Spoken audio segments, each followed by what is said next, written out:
Merci Laurence pour ce compte rendu synthétique mais complet de notre mission en Guadeloupe. Avant de poursuivre, je voudrais simplement avoir une pensée pour le couple de femmes homosexuelles qui a été agressé dimanche après-midi dans un bus parisien.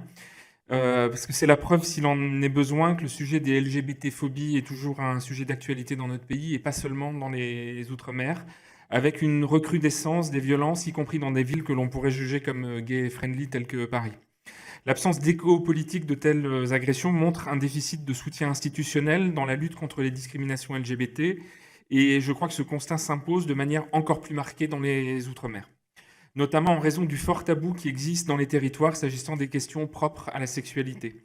Pour rappel, en janvier 2016, tu le citais il y a quelques instants, un jeune homme guadeloupéen d'une vingtaine d'années a été séquestré et torturé pendant 5 jours consécutifs et par 5 personnes en raison de son homosexualité.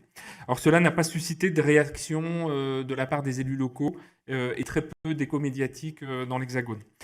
De manière générale, les auditions que nous menons de front avec mes collègues co-rapporteurs tentent à montrer que les sollicitations de la part des acteurs associatifs au niveau local restent souvent lettre morte, avec peu de soutien matériel et financier qui sont accordés par les régions, les départements, les collectivités ultramarines. Il y a bien sûr des exceptions, comme par exemple l'engagement significatif de la mairie de Saint-Denis de la Réunion qui met à disposition des locaux pour les associations, ou pour notre collègue Serville, qui n'est pas là, mais qui, lorsqu'il était maire de Matoury, a également accompagné le développement de l'antenne guyanaise du refuge. Mais ceci, malheureusement, n'est pas la règle. Or, les acteurs associatifs dédiés à la lutte contre la haine LGBT, qui sont présents dans de nombreux territoires ultramarins, à l'exception peut-être de Mayotte, Saint-Pierre-et-Miquelon ou Wallis-et-Futuna, restent extrêmement fragiles. Beaucoup de ces associations ont une durée de vie qui est très courte et certaines ont disparu, en particulier dans les Antilles-Guyane.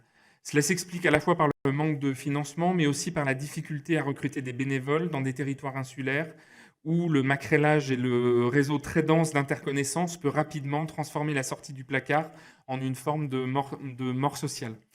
Dans ce contexte compliqué, le soutien des élus est donc primordial. D'abord parce que vous le savez, plus que quiconque, la parole des maires en Outre-mer est une parole d'évangile, d'où la nécessité de bien peser ses mots chaque fois que l'on intervient. Mais aussi parce que nous avons pu observer, notamment en Nouvelle-Calédonie, que l'accompagnement des acteurs associatifs par des collectivités territoriales est une condition nécessaire à la longévité des structures. Nous avons ainsi auditionné NC Diversité, qui est une association qui existe depuis 20 ans, et qui, suite à un incendie criminel en 2016, a pu tout de suite se remettre en ordre de marche grâce au soutien matériel de la ville de Nouméa. Je pense également donc que les parlementaires ont un grand rôle à jouer en la matière, et certains d'entre vous ont déjà pris leur part en co-signant la tribune contre les discriminations LGBT parue le 14 février dernier. Un soutien politique à la lutte contre l'homophobie peut créer parfois des dynamiques vertueuses au niveau local, notamment en participant à dédramatiser le sujet. L'objectif de ce rapport est donc celui-là, c'est de pouvoir communiquer hors des murs de l'Assemblée nationale des préconisations qui puissent trouver des implications concrètes dans les territoires ultramarins, en tenant compte évidemment des spécificités culturelles locales. Le véritable enjeu, finalement, c'est de pouvoir briser le tabou dans les sociétés ultramarines, et cela n'a de sens que si c'est porté par les ultramarins eux-mêmes. Il faut donc faciliter le dialogue entre les différents acteurs, et c'est un des principaux enseignements qu'on a pu tirer de cette mission à la Guadeloupe. On nous dit fréquemment qu'il n'existe pas de données sur la question en Outre-mer. C'est en partie faux. Il existe des chercheurs spécialisés sur ces questions. Il existe des études publiques sur la santé sexuelle. Il existe des témoignages d'associations spécialisées dans d'autres thématiques comme le sida, le droit des femmes ou les droits de l'homme de façon plus générale, qui nous permettent d'établir un état des lieux au moins parcellaire de la situation.